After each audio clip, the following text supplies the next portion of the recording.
Hey guys, I'm Abyss, and welcome back to my channel where we talk about everything and anything horror, the good, the bad, and the gory.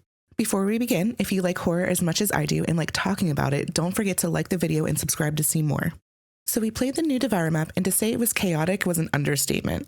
Now, if you were unfamiliar with Devour, let's do a quick little breakdown. Devour is a 1-to-4 online co-op horror survival game that comes from Straight Back Studios. You and your friends play as one of the very unique characters that are part of the Cult of Azazel. Each map features one of the cultists doing something really silly and being possessed by their good old demon friend, and you have to go and save them by doing a reverse ritual of some kind.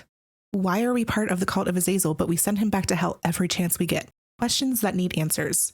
Each level has a unique map and ritual that you must perform in order to save your dumb friend. Not only that, the further you get into the ritual, the angrier that they get. And to say you wouldn't like them when they're angry is an understatement.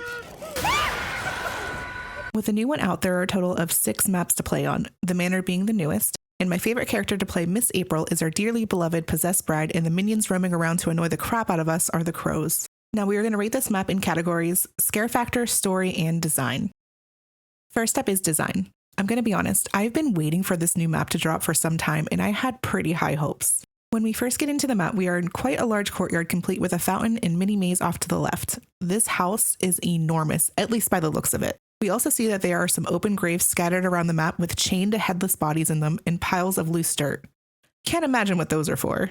To get inside the manor, we have to go through this mausoleum that is connected to the house by an underground tunnel. I think we can safely assume that this is part of the ritual we have to complete. Okay, so we are partly correct, and surprisingly, these bottles are not holy water, but alcohol. Another neat add-on to this map, and the first time we see something like this, is the mirrors that are scattered around the manor. These mirrors are portals to the Dead Realm, and they can break throughout your gameplay, so you can no longer use them. The players and April are able to use these mirrors to travel between the realms, but the crows cannot. You will also find these nice spot holes all over the place that will slow you down and can down you if you stand in them for too long, and they are only in the Dead Realm. Also in the Dead Realm, tentacle heads. The headless chained bodies and graves are starting to make sense now. The manor features 2 floors in both realms, and if you open a door in one realm, it opens the door in another. Another item in the map is rotten cake littering the floors and plates.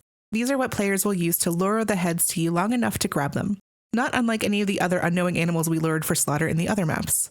Actually, now that I think about it, the town and the inn are the only maps that did not include animals. Well, you could say just the town, because we do kill spiders in the inn if you want to include them, but I don't because they're arachnids and also screw spiders. Out back, you will find a shed with pictures of the guests that April cut the heads off of and sacrificed to raise Azazel, which does help later on in matching the heads to the bodies. We also find a shovel here to bury the bodies. This little area also has the wedding venue with some seating, and that connects with the mini maze to the gazebo and back to the front of the house. This map is beautiful to say the least. The inside of the manor is beautifully decrepit and grotesque with small hallways and sharp turns that make chase difficult. Not unlike the slaughterhouse, but we also get to step outside and have a bit of wiggle room to get away from the minions in April. One of my biggest complaints with the previous map, the slaughterhouse, was that it was hard to navigate. Not a lot of room to run and get out of the way. Not that it was bad, just definitely more challenging, but also a nice change in the most frustrating way. But that's another video because I still hate that map. The design is intricate and it brings new mechanics to spice things up for those of us who have been playing this game since release. It's definitely refreshing. But this map definitely combines the suffocating feeling of being trapped inside tight hallways with the possibility of dead ends with being able to freely get out and run around the outside. Even worse is running through a mirror thinking you're safe just for Bridezilla to reach her gnarled branch fingers through the mirror and choke you out. Design is getting a 10 out of 10.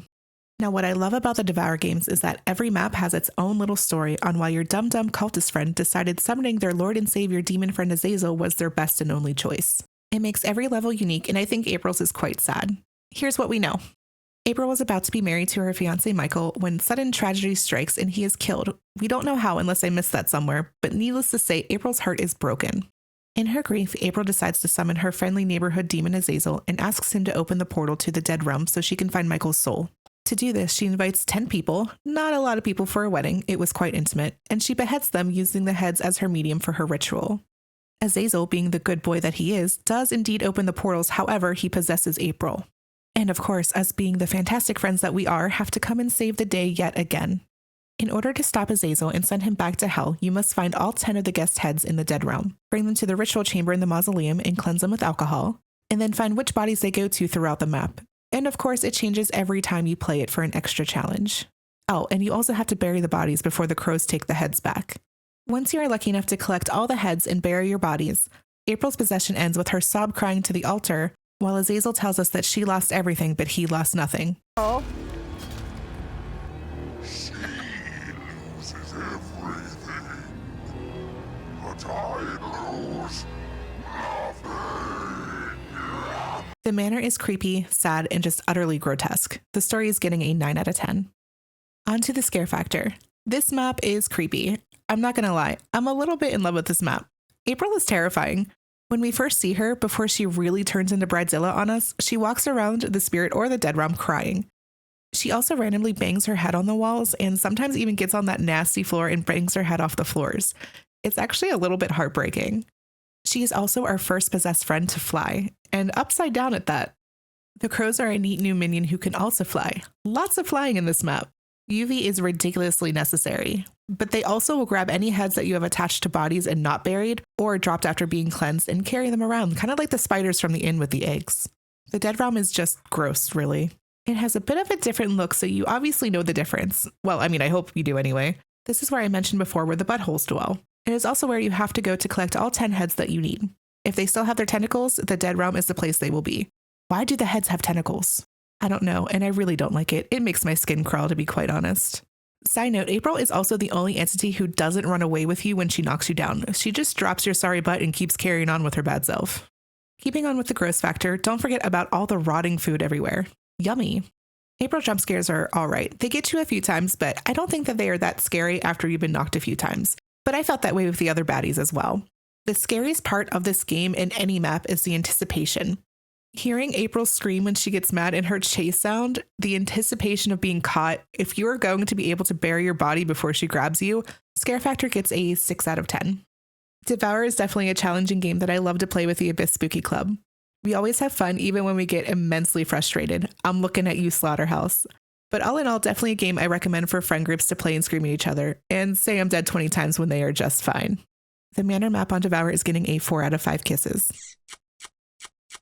That's it for this week. Thank you guys so much for hanging out. If you're curious who else you heard screaming in the game, I gave them a little shout out in the description. Also, make sure you keep your eyes out. We are starting a new nostalgia series where DGUK and myself are going to replay all of the Silent Hill games. We are super excited to take this journey together, and we hope you'll join us. Don't forget to like and subscribe, and I will see you guys in the next video.